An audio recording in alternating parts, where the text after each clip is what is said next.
Uwi na po kami. Analakas na naman. Galing sa west ang hangin. Gulong pa ang alon. Ayan pa ang ulan. Anahuli na ito, no?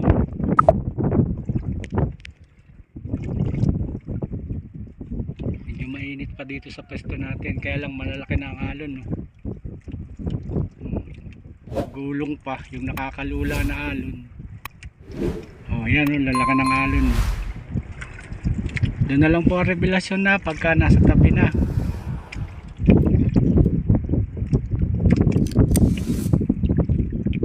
Lakas na naman. Sige po, delikado ang aking camera, baka mabasa ng ulan, wala tayong pamalit. Sige po.